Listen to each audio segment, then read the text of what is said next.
Hola a todos, sean bienvenidos a este canal que a partir de hoy se llama Seguir a Cristo. Antes de comenzar la lección de Ven Sígueme de esta semana, quisiera mencionar la razón del cambio del nombre de nuestro canal. Antes este canal se llamaba Santos de Sion. Nos gustaba este nombre porque reflejaba que para ser el pueblo del convenio, el pueblo de Sion, necesitábamos ser santos, necesitábamos ser un pueblo apartado. Necesitábamos ser verdaderos santos de los últimos días. Sin embargo, ya que la mayoría de los videos de este canal se van a enfocar en las lecciones de Ven Sígueme, nosotros queremos que las personas acepten la invitación de seguir al Salvador. Es decir, de que acepten la invitación de que Él invita a todas las personas a que le sigan. Ven, sígueme. Obviamente no queremos que esta invitación de Ven, sígueme se interprete que queremos que sigan este canal o que nos sigan a nosotros, sino queremos que ustedes, todas las personas que vean este video, acepten la invitación de seguir a Cristo.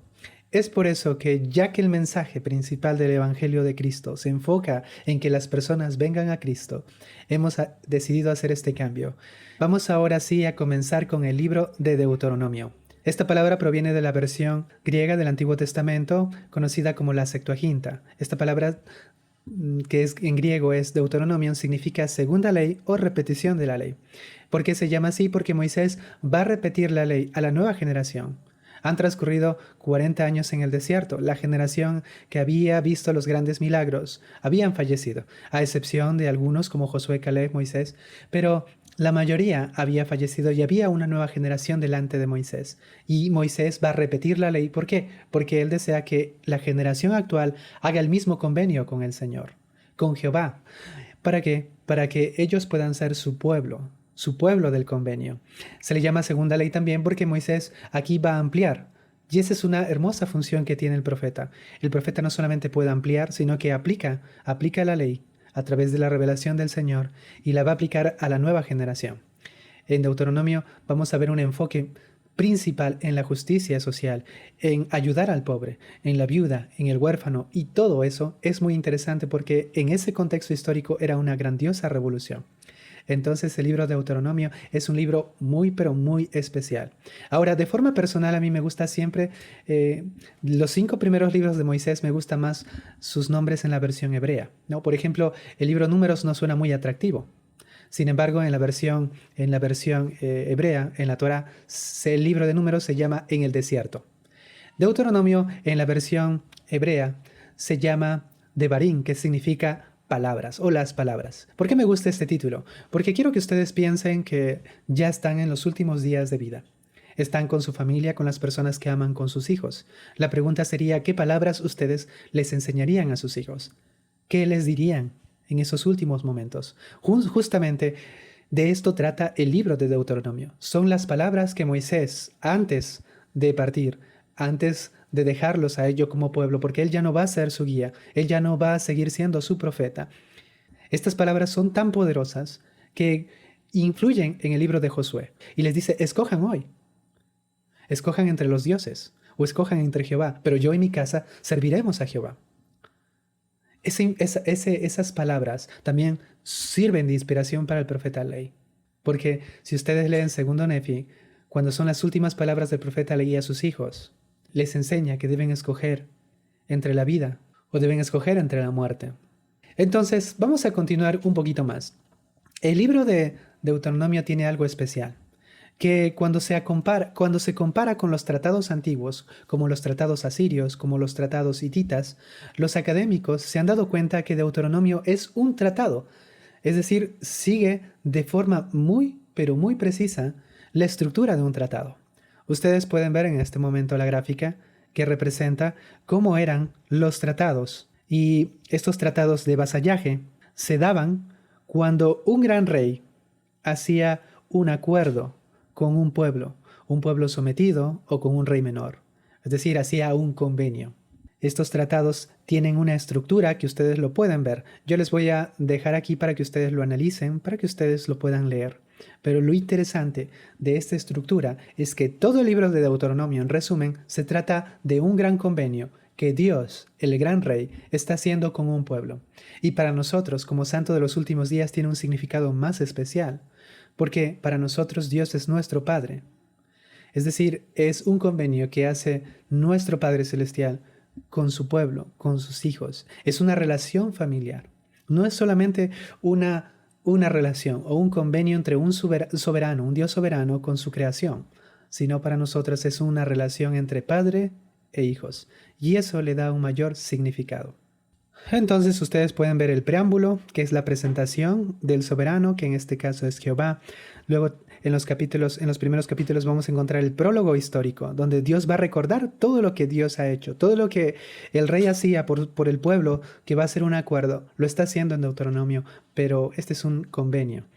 Y luego hay estipulaciones, encontramos las leyes sociales, las leyes morales, los 10 mandamientos, el decálogo.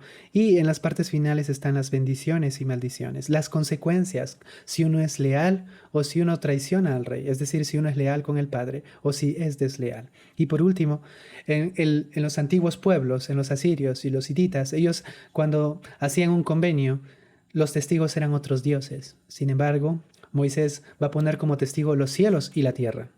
Así que a mí me gusta llamar el libro de Deuteronomio el libro del convenio entre Dios y su pueblo, el libro del convenio. Bien, ahora sí, el libro de Deuteronomio se presenta en una forma de 3 discursos. Estos 3 discursos se pueden ver en la imagen que he colocado. El primer discurso es el discurso histórico, que abarca desde los capítulos del 1 al 4. Aquí va a recordar principalmente lo que Dios ha hecho por el pueblo de Israel. El segundo discurso es un discurso legal o un discurso moral. Aquí se va a mencionar el Decálogo o los 10 mandamientos. Vamos a ver la oración judía conocida como la Shema. Y también vamos a encontrar las leyes específicas. Este segundo discurso es el corazón del libro del convenio o libro de Deuteronomio o las últimas palabras de Moisés. Y el último discurso se conoce como el discurso del convenio renovado. Estos nombres yo los he colocado, me gustan así llamarlos. ¿Por qué? Porque aquí en el último discurso, el pueblo, la nueva generación, va a renovar su convenio con Dios. Antes de pasar al capítulo, quiero que saquemos una aplicación personal de esto. Es importante que nosotros como padres enseñemos a nuestros hijos a que un convenio es una relación presente entre nosotros y el Señor.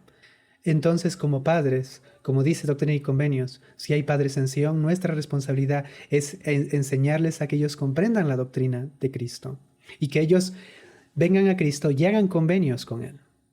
Así que, al igual como nosotros enseñamos a nuestros hijos que deben hacer un convenio, ellos deben enseñar luego a nuestros nietos, a sus hijos, a que ellos hagan un convenio con Dios. Los convenios no son automáticos, los convenios se renuevan. Por ejemplo, para nosotros la Santa Cena es un recordatorio constante de una renovación del convenio. Cada domingo cuando participamos de la Santa Cena, no solamente renovamos los convenios que hemos hecho, sino que en ese momento reafirmamos nuestro compromiso de ser fiel al Señor. Entonces, entender lo importante de esto, del libro de Deuteronomio, es entender la importancia de la repetición. Por eso se llama repetición de la ley. Recuerden que el pueblo de Israel estuvo 40 años en el desierto. 40 años. Pudieron haber sido 40 días. Pudieron haber sido semanas, días. Pero fueron años porque cuando enviaron a 12 espías, 10 de esos espías, cada espía representaba a la casa de Israel. 10 espías fueron incrédulos. Dijeron que ellos eran muy pequeños y los de Canaán eran gigantes. Hicieron un hipérbole de su informe. Sin embargo, Josué y Caleb, ellos dieron un informe verídico y de fe. Y justamente Caleb y Josué son de la tribu de Efraín y de Judá. Y ellos, debido a su fidelidad, tienen un papel principal y un rol principal en el desarrollo de la casa de Israel. Me gusta mucho lo que dice la introducción que está en Ven, Sígueme. Y lo quiero leer. La preparación que necesitaba el pueblo de Israel no era la supervivencia en el desierto. Ellos no necesitaban aprender a sobrevivir en el desierto. Ellos no necesitaban prepararse en la conquista de enemigos, ni en el establecimiento de la nación. Para ellos ser el pueblo del convenio, ellos no necesitaban ser un pueblo militar, ni tener una población numerosa. No, lo que ellos necesitaban aprender era amar a Dios, obedecerle y mantenerse fiel a Él. Esa es la preparación que todos nosotros, no solamente en la antigüedad, sino nosotros necesitamos a fin de entrar en la tierra prometida de la vida eterna. Las 10 tribus incrédulas creían que necesitaban un gran ejército, necesitaban ser muy grandes, fuerza, poderío. Pero Josué y Caleb entendían que no. Lo que necesitaban era amar a Dios y tener fe. Imagínense, ellos habían visto al Dios Todopoderoso abrir el Mar Rojo. Ellos habían visto cómo es que el gran imperio Egipto los había dado libertad debido a la manifestación de poder. Habían visto cómo es que Dios, a través de las plagas, había humillado a los dioses egipcios. Pero aún así, este pueblo era muy incrédulo. Y no creía. ¿Y por qué no creía? Porque no tenían fe.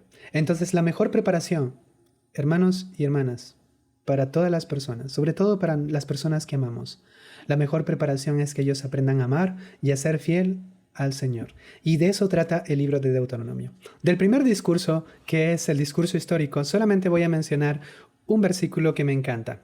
Este versículo está en Deuteronomio, capítulo 4, versículo 9. Dice, por tanto, guárdate y guarda tu alma con diligencia, para que no te olvides de las cosas que tus ojos han visto, ni se aparten de tu corazón todos los días de tu vida, sino que las enseñarás a tus hijos y a los hijos de tus hijos. Así que de este versículo podemos aprender lo importante que es no olvidarnos y la importancia de enseñar a nuestros hijos y ellos a sus hijos, la importancia de recordar las cosas que Dios ha hecho por nosotros en tiempo presente, recordarlas.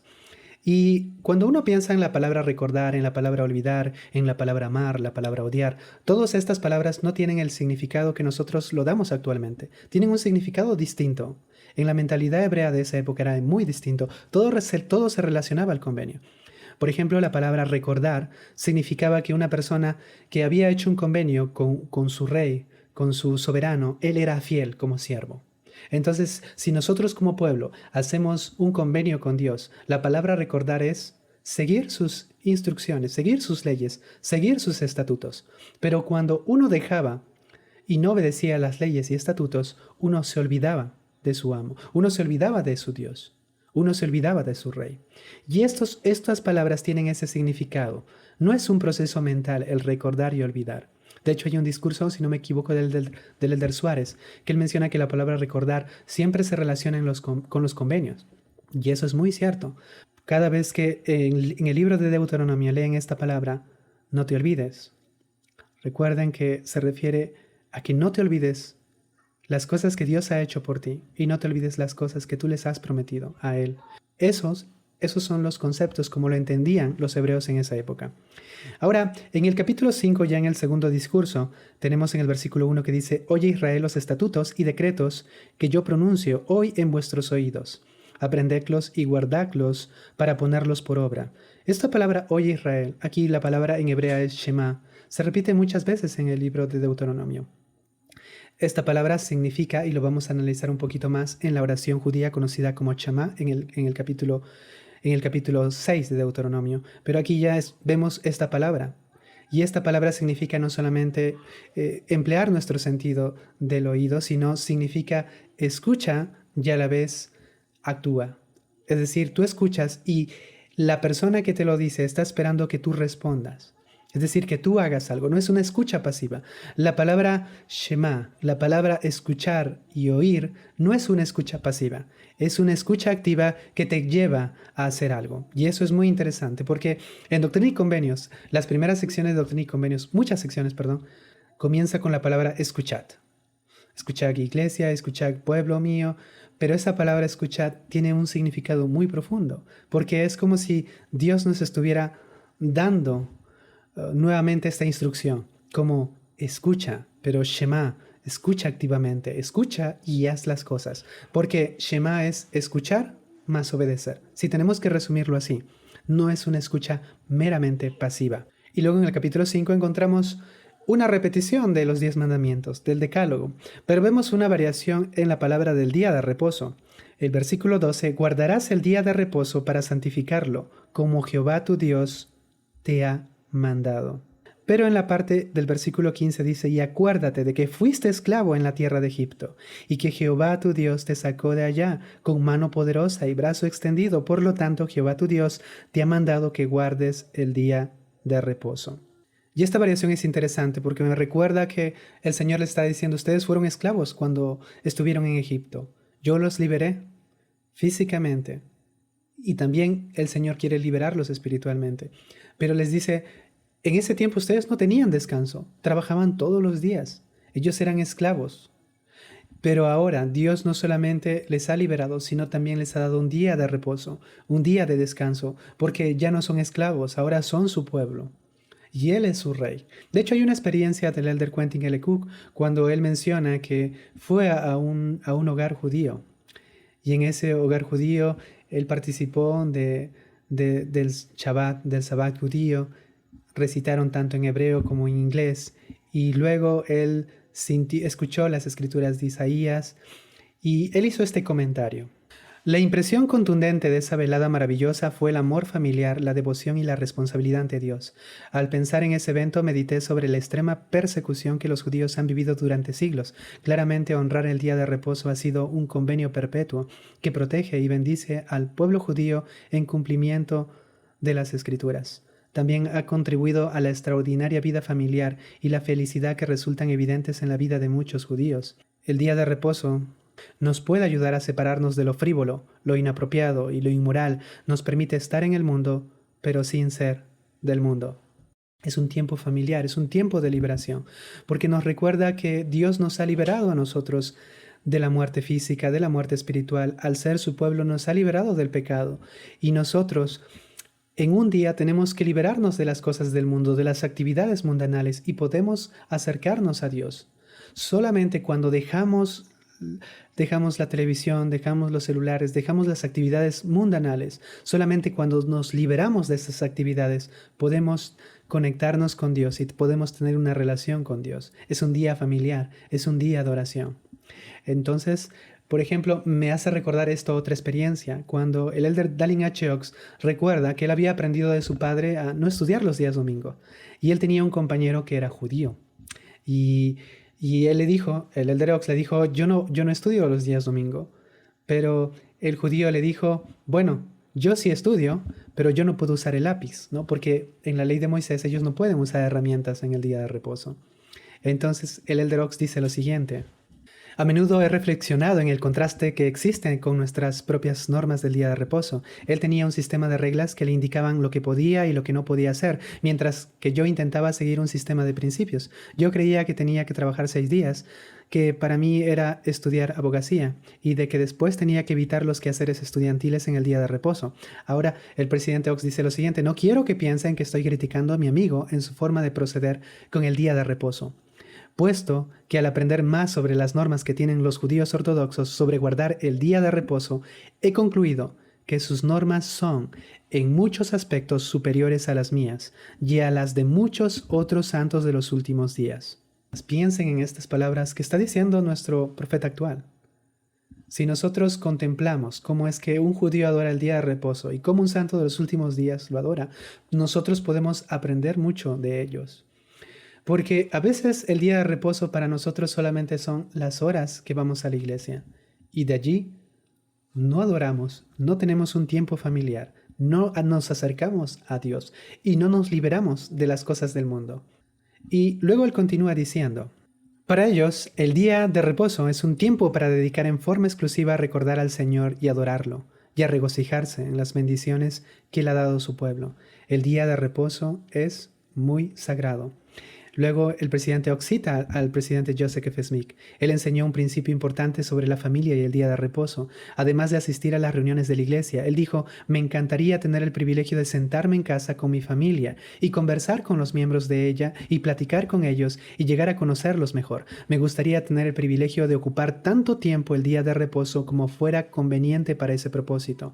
Conocer a mis hijos, estar al tanto de lo que les sucede y mantenerlos al tanto de las escrituras. Y pensar en algo diferente, hacer chistes, diversión, risas, carcajadas y cosas por el estilo.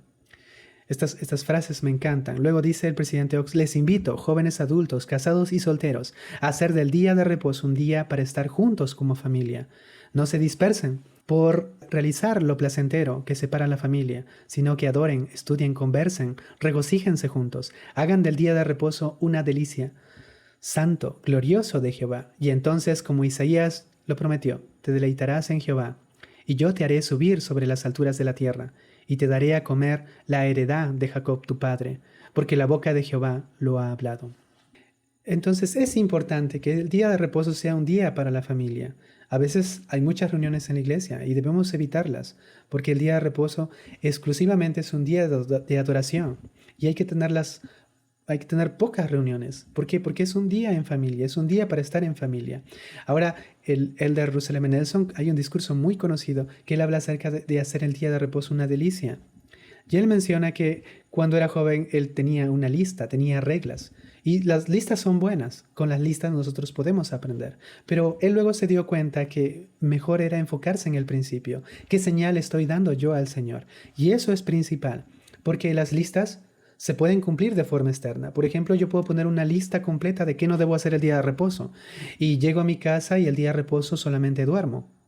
Pero, ¿qué señal estoy dando al Señor? He tenido una relación más profunda con Dios en el día de reposo. El día de reposo no significa qué no tengo que hacer, sino el día de reposo se enfoca en qué señal estoy dando yo a Dios. Y la señal que le estoy dando tiene que ver con mi relación que tengo yo con Él. El día de reposo se hace especial cuando yo oro. El día de reposo se hace especial cuando hablo con mi familia. El día de reposo se hace especial cuando leo las Escrituras. El día de reposo se hace especial cuando asisto a la iglesia con un corazón quebrantado, un espíritu contrito. Renuevo mi convenio durante la Santa Cena. Le prometo ser fiel al Señor, guardar sus mandamientos, buscar la compañía de su Espíritu Santo. Eso es un día de reposo distinto. El día de reposo distinto se enfoca más en el corazón. Se enfoca más en una relación personal. No nos quedemos con las listas. Las listas pueden ser buenas para aprender, pero lo más importante es aprender principios. Entonces, que el día de reposo sea una gran delicia para nosotros, que podamos mejorar nuestra adoración del día de reposo. Bueno, ahora sí pasemos al capítulo de Deuteronomio 6. Aquí vamos a leer la oración de los judíos, una oración que es muy especial para ellos, que se conoce como el Shema. Dice el versículo 4, escucha, esta palabra es Shema. Escucha, oh Israel, Jehová nuestro Dios, Jehová uno es. Esto es muy, pero muy poderoso. Ahorita lo vamos a analizar. Versículo 5, y amarás a Jehová tu Dios con todo tu corazón y con toda tu alma y con todas tus fuerzas. Esta escritura forma lo que se llama la oración judía que se le conoce como Shema. Ellos lo oran en la mañana 2 veces al día. Hacen esta oración, mencionan estos versículos, algunos versículos que están en Deuteronomio, otros que están en Números, y todo eso constituye su oración, que se conoce como la Shema. Ellos lo recitan mañana y tarde, 2 veces al día, y algunos que lo recitan 3 veces al día. Es lo primero que están aprendiendo los niños, esta oración. ¿Y por qué es tan importante? Porque es el corazón del convenio. Recuerden, Deuteronomio es el libro del convenio. Si yo quiero tener una relación con Dios, tengo que saber que mi relación se basa en el amor. Amarás al Señor tu Dios con todo tu corazón, con toda tu alma. Y bueno, vamos a enfocarnos primero en el versículo 4, que dice, en hebreo dice, Shema Yisrael Adonai Eloheinu Adonai Echad. Esta palabra hebrea Shema significa, como lo mencioné hace rato, es una escucha activa. Es no solamente usar los oídos, sino escuchar y luego hacer. No tiene el mismo significado que tiene para nosotros actualmente. Es un significado más profundo. Entonces, cuando las personas escuchan que Dios le dice Shema, ellos saben que tienen que escuchar y luego tienen que responder, tienen que hacer algo. Primero voy a explicar el contexto histórico. Recuerden que en ese entonces, cuando ellos fueron liberados de Egipto, ellos adoraban muchos dioses en Egipto, aprendieron la adoración a muchos dioses. Los cananeos, la tierra donde ellos van a entrar, la tierra de Canaán tiene muchos dioses. Por eso que Moisés les advierte, por favor, no adoren otros dioses. Ustedes ahora están protegidos, solamente adoran a Jehová, conocen solamente a Jehová, pero cuando vayan a Canaán van a conocer a muchos dioses. Ahora, ellos tenían tantos dioses. Ellos tenían un dios, por ejemplo, tenían a Baal, que era el dios para la lluvia, tenían a Asera, que era la diosa de la fertilidad. Es decir, tenían cada dios especializado en algo. Si alguien quería, por ejemplo, lluvia, adoraba a un dios. Si alguien quería fertilidad, adoraba a un dios. Si alguien quería riqueza o salud, adoraba a Dios. Entonces ellos tenían, como se puede decir, dioses especializados en distintas partes de su vida. Ahora, cuando uno lee este versículo, no quiero que piense que está estableciendo un dogma metafísico acerca de la Trinidad, por ejemplo, la Trinidad clásica, que es tanto para el católico como para el protestante, donde son tres seres, pero son unidos en una sola esencia. Cuando uno entiende el contexto, lo que está diciendo Jehová uno es, se refiere que ellos no necesitan a muchos dioses. Él es el único y suficiente para ellos. Ellos no van a necesitar un Dios para la lluvia. Él es el Dios para la lluvia. Ellos no van a necesitar un Dios para la fertilidad. Él es el Dios de la fertilidad. Ellos no van a necesitar adorar a otros dioses en Canaán. Si en Canaán te dicen, no, si tú quieres tener fertilidad, adora a Asera. No necesito adorar a Asera, porque Jehová es el único Dios que yo necesito y Él va a bendecir toda mi vida. Cuando uno entiende este concepto, entiende luego los conceptos de las bendiciones y maldiciones. Cuando uno lee el capítulo de bendiciones, se da cuenta que Dios le enumera que va a ser bendecido en todo, en todos los aspectos de su vida. No solamente su campo, su persona, su familia, su riqueza, su salud, en todo. ¿Por qué? Porque Dios es un Dios único. Cuando uno entiende el contexto de eso, se da cuenta, dice, la Shema tiene un significado más especial. Porque me recuerda a mí que yo no necesito creer a otra persona actualmente. Yo solamente necesito tener una relación con Dios y Dios me va a hacer prosperar en todas las demás cosas. Y ya vamos a hablar un poquito de esta palabra prosperar. Pero lo que Dios está enseñando es que Dios es suficiente, la suficiencia de Dios, la soberanía de Dios. Mientras las naciones vecinas que ellas van a conocer adoran a múltiples dioses, ellos no necesitan a muchos dioses. Ellos solamente necesitan uno, porque el Dios con quienes ellos tienen una relación es el Dios todopoderoso. Los demás son dioses falsos, pero ellos tienen una relación especial. Entonces, Él promete bendecirlos en todo. Por ejemplo, en Deuteronomio 28, Él promete bendecirlos en la canasta, en la arteza, en la lluvia, en el vientre. Es decir, cuando uno piensa en que Dios es uno, está hablando de que Dios es todo lo que necesitamos. Dios es todo, hermanos, lo que necesitamos, hermanas, lo que necesitamos. Cuando uno tiene algún problema, algún desafío, alguna adversidad, a veces siente, no, Dios no me puede ayudar en esto. No, porque Dios es uno. Tú no necesitas otra cosa. Solamente necesitas ser fiel a Dios. Dice, escucha, oh Israel, Jehová nuestro Dios, Jehová uno es. Jehová para ti es suficiente. Jehová para ti lo es todo. Es lo que te está enseñando este versículo. Y se relaciona mucho con el primer mandamiento. Ahora, hay muchas personas que van a criticar al Santo de los Últimos Días con este versículo.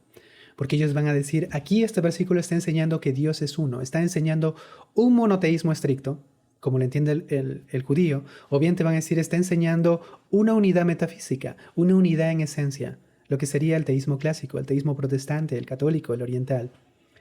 Pero cuando uno, por ejemplo, analiza la palabra, por ejemplo, Ejad, porque recuerden que la oración que hace el judío, él no menciona el nombre de Jehová, él lo reemplaza con Adonai, con Señor. Pero esa palabra Ejad significa una unidad, no una unidad simple, sino una unidad compuesta. Cuando Adán y Eva dicen que van a ser una sola carne, ahí se usa la palabra ejat en hebreo. Y esto no significa que sea una unidad simple, es una unidad compuesta. El hombre y la mujer son uno.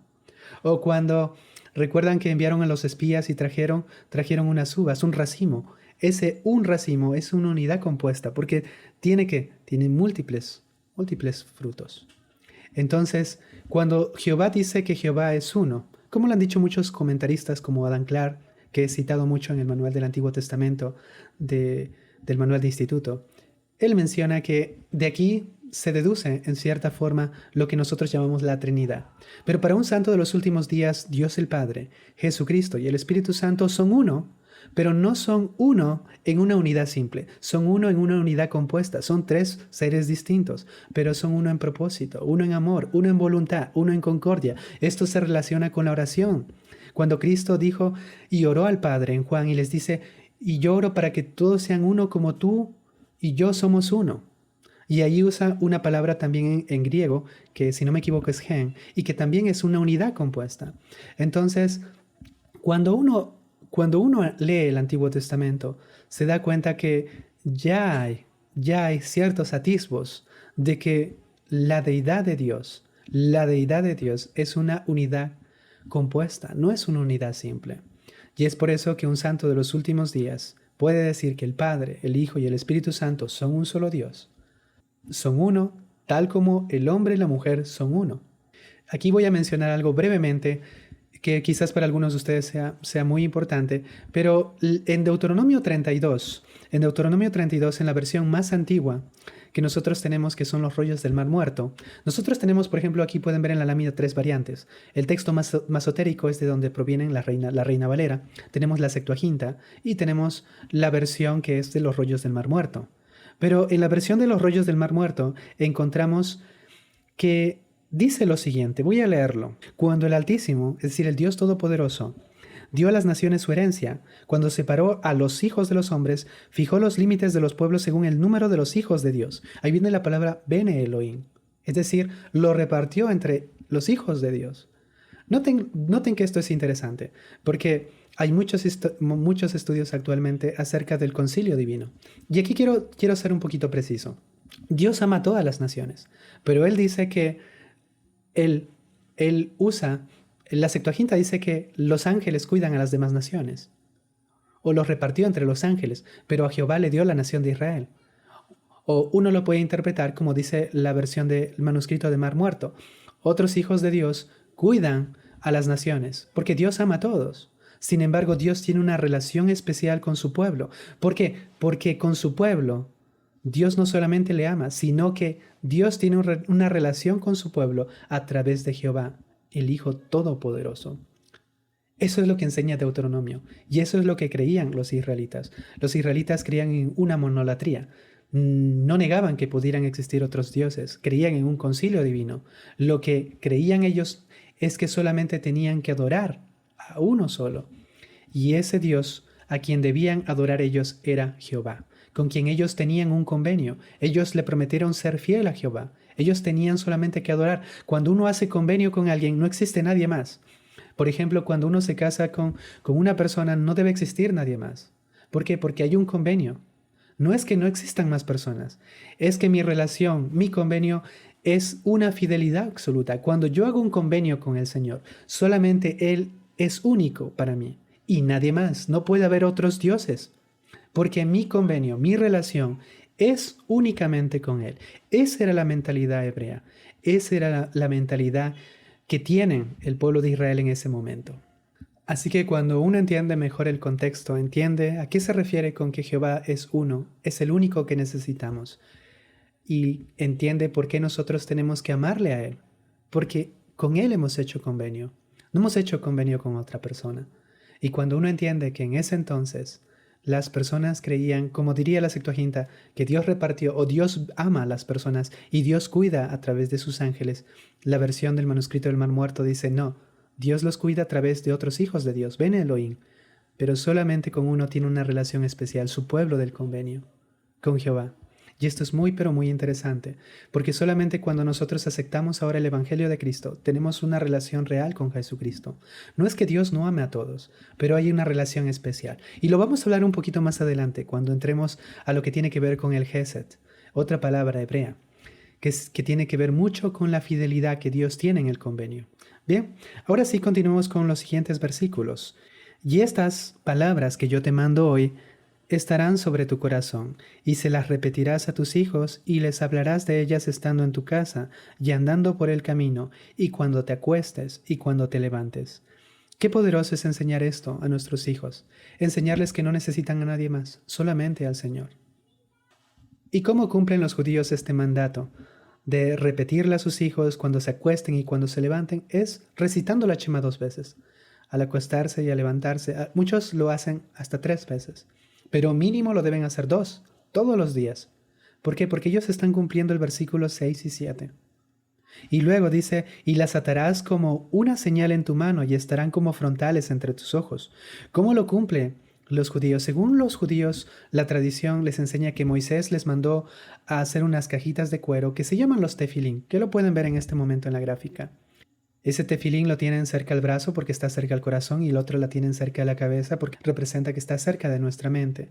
Y allí tienen escrituras. Y esa es la forma que cumplen este mandato de que las atarás como una señal en tu mano y estarán como frontales entre tus ojos. Y luego el versículo 8 dice, y las escribirás en los postes de tu casa y en tus puertas. Ellos tienen lo que se llama mesuzá. Cuando uno entra en un hogar judío va a encontrar una mesuzá y dentro de ella hay ciertas escrituras, como la Shema.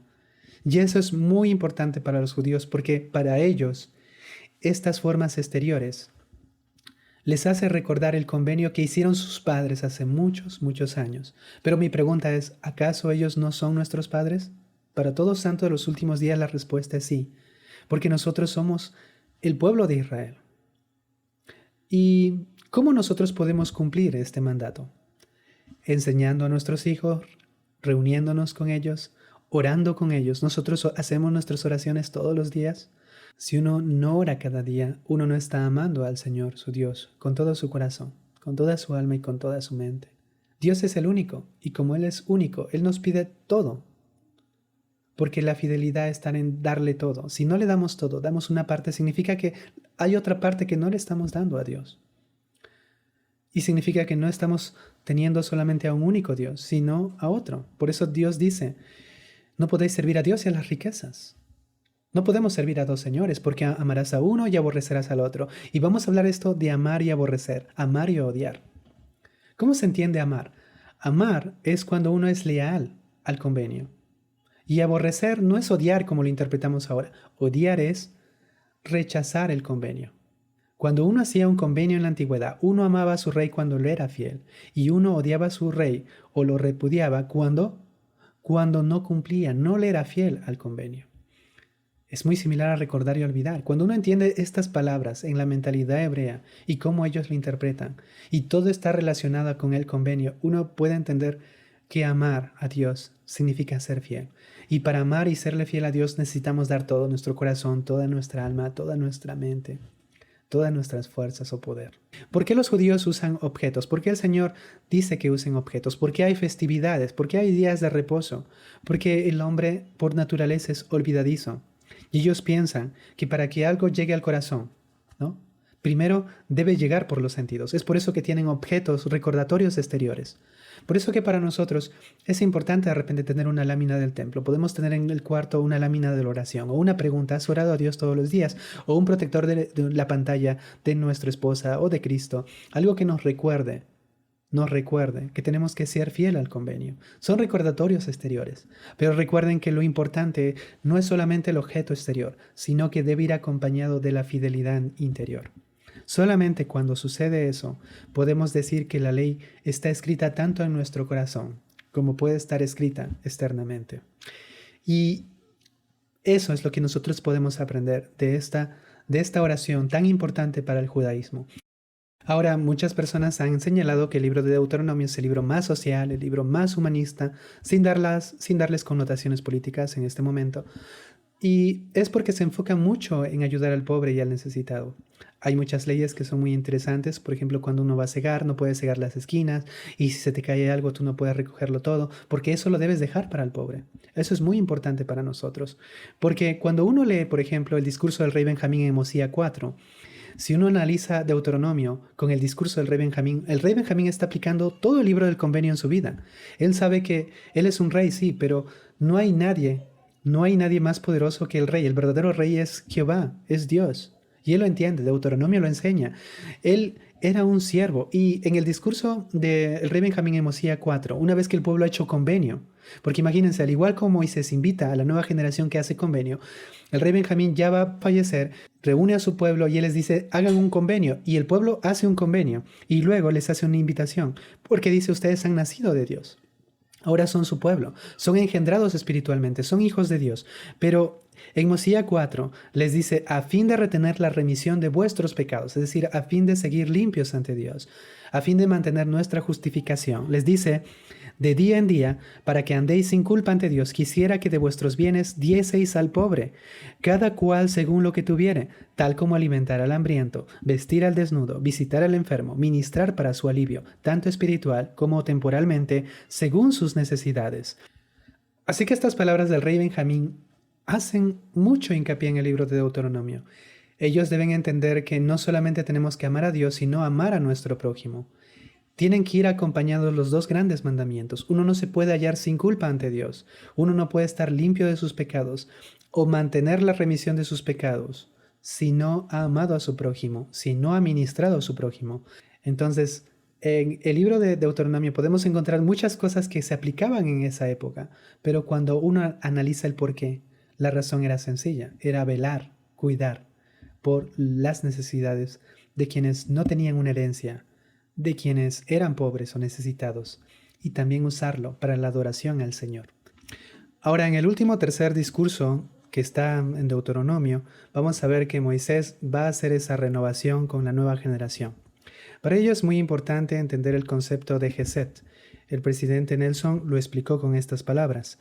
Él dijo: cuando hacemos un convenio con Dios, abandonamos el terreno neutral para siempre. Dios no abandonará su relación con aquellos que han forjado tal vínculo con Él. De hecho, todos los que han hecho convenio con Dios tienen acceso a un tipo especial de amor y misericordia. En el idioma hebreo, ese amor del convenio se llama Gesed. Es decir, cuando uno entra en un convenio con Dios, accede o tiene un tipo de relación especial que Dios no tiene con otra persona, sino con aquellos que son parte del pueblo del convenio. Para entenderlo de forma didáctica, podemos decir que hay un amor general, un amor que está disponible para todas las personas. Dios da lluvia tanto para el bueno como el malo. Dios vela por todos. Él da vida. Gracias a Dios nosotros tenemos vida, nos sostenemos. Dios es la fuente de nuestra existencia. Allí podemos ver que el amor de Dios es benevolente.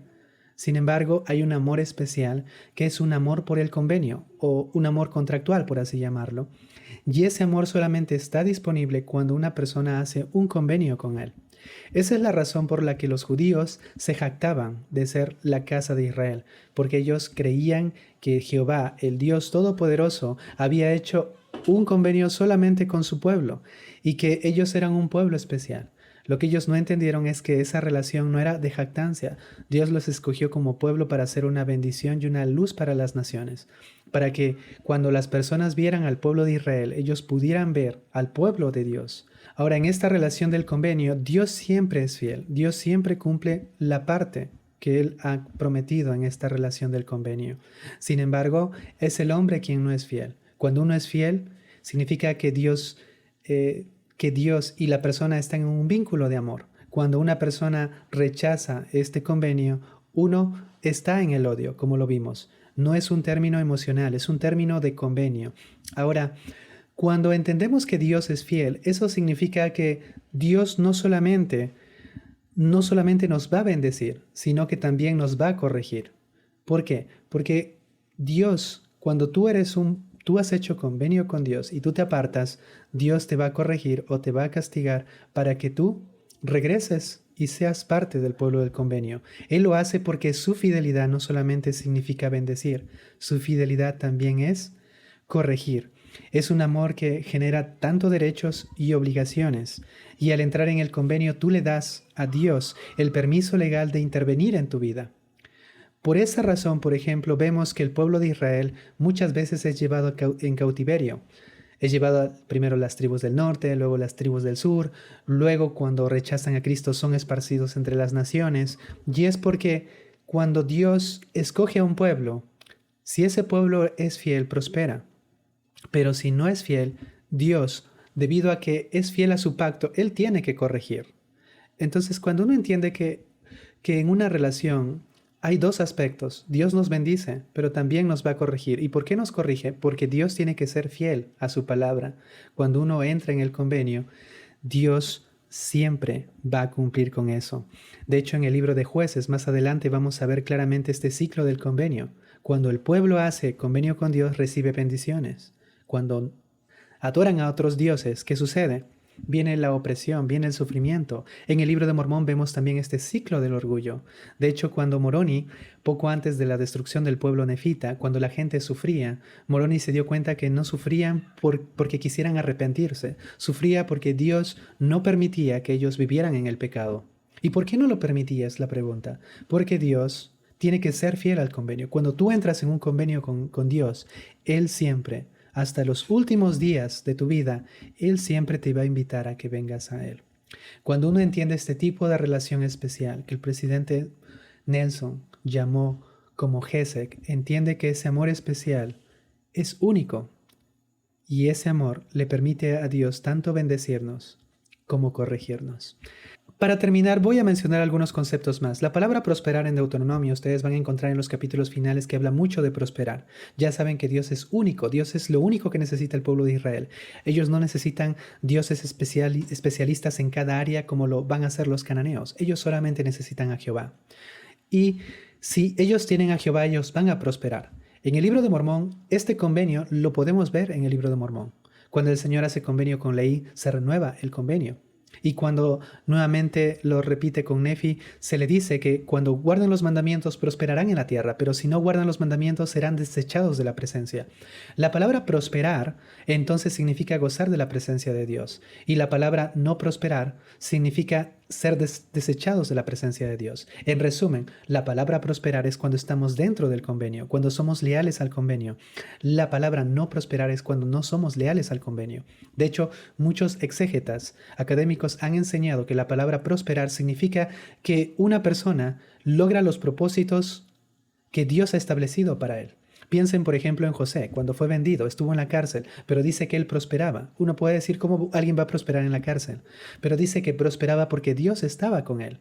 Y todo el libro, en la narración de José, se enseña que Dios permitió que sus hermanos le vendieran, permitió que luego fuera llevado a la cárcel, pero al final él cumplió su propósito, que fue llegar a ser la mano derecha del faraón y ser el medio para que pueda salvar a la familia de su padre, a su familia, a la casa de Israel. Entonces, José cumplió con su propósito, con el propósito por el cual él había nacido aquí en la tierra. Y eso es prosperar. Cuando una persona entiende que prosperar no significa actualmente tener solamente bienes económicos, sino cuando uno entiende que prosperar es que si tú obedeces al Señor, al término de tus días, tú vas a estar donde Dios quiso que tú estuvieras, donde Dios te preordenó para que tú realizaras una obra, porque la obra de Dios es llevar a cabo la inmortalidad y la vida eterna del hombre, pero cada uno de nosotros ha sido preordenado a cumplir un propósito aquí. ¿Cuál es mi propósito en la vida? ¿Cómo puedo cumplir mi propósito en la vida? La respuesta es sencilla, siendo fieles al convenio.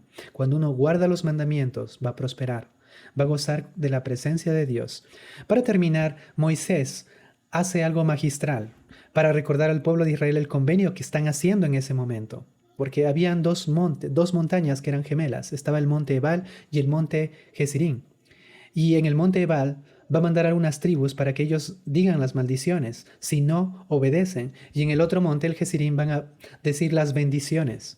Ahora, ¿por qué esto es tan interesante? Porque cuando ya el pueblo de Israel en unos años esté en Canaán, ellos cuando vean esas dos montañas van a recordar que ellos hicieron convenio con Dios. Cuando ellos vean el monte de Gezirín, van a recordar que si son fieles, Dios les va a bendecir. Y cuando vean el monte de Baal, van a recordar que si no son fieles y se olvidan del Señor, ellos van a ser maldecidos, porque ellos no van a gozar de la presencia de Dios. Entonces, este recordatorio geográfico es un recordatorio poderoso de Moisés. Entonces, imagínense nosotros estar en esa época, ver el monte de Gezirín y recordar que somos un pueblo bendecido si obedecemos a Dios.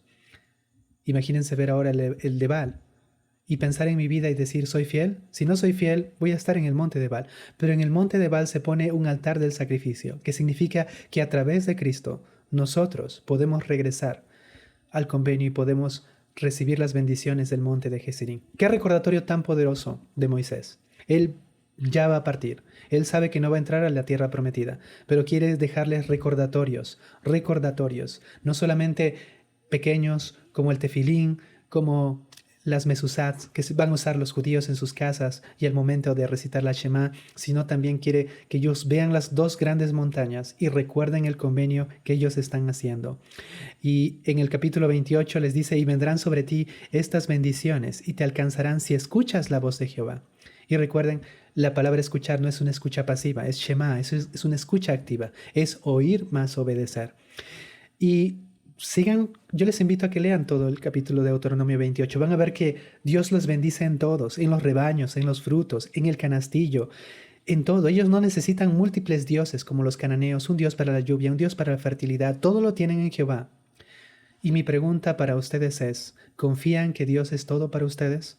El presidente Brigham Young dijo, ya cuando estaban estableciéndose en el lago Salado, él dijo, temo que de aquí a unos años el pueblo, la iglesia, prospere y ellos se olviden de Jehová, porque cuando uno prospera, siente que Él mismo es su Dios, que Él mismo es autosuficiente y se olvida de que solamente necesitamos a Dios, que Él es suficiente, Él es la verdadera suficiencia en nuestra vida, Él es la verdadera prosperidad, Él es la verdadera bendición. Cuando nos ponemos delante de Dios o cuando ponemos a algo delante de Dios, cuando ponemos a una actividad delante de Dios, estamos adorando a un Dios ajeno.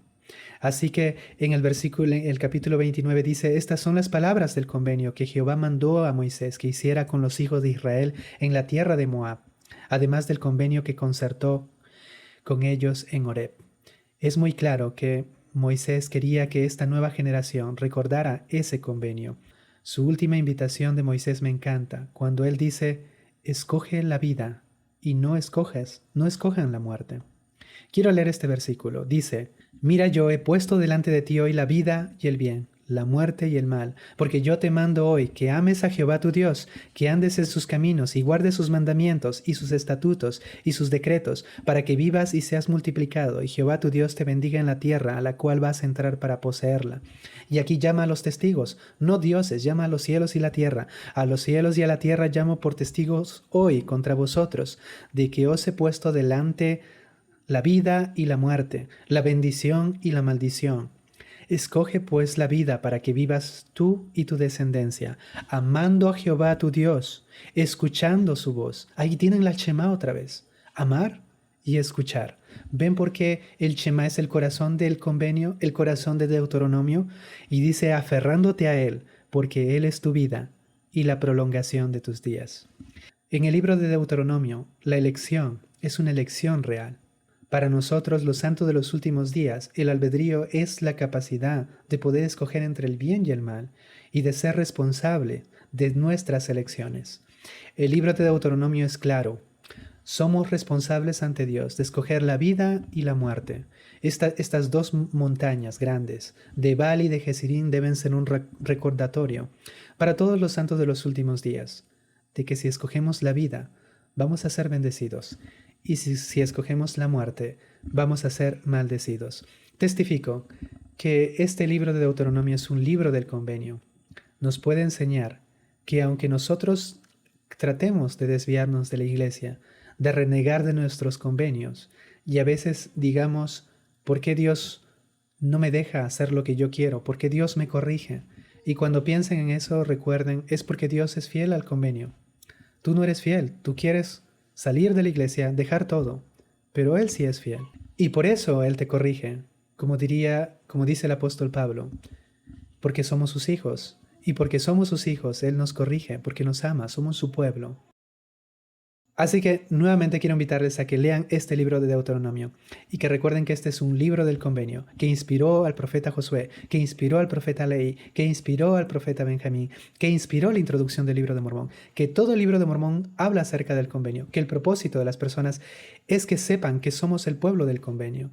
Por eso que para todos los santos de los últimos días, el libro de Deuteronomio, las últimas palabras de Moisés, deben ser un libro que sí o sí deben estudiar y que cuando lo entiendan van a cambiar su entendimiento de las escrituras y sobre todo de su relación actual con Dios. Quiero mandar un saludo a todos ustedes, un saludo de mi esposa, un saludo de mis hijos y nuevamente estamos aquí de regreso en este canal. Síganos la siguiente semana con la lección del libro de Josué. Les esperamos y nuevamente denle like a este video, compártanlo para que así podamos llegar a más personas. Y recuerden que el propósito de estos videos es que ustedes aprendan de Cristo y sigan a Cristo. Nos vemos. Bye bye.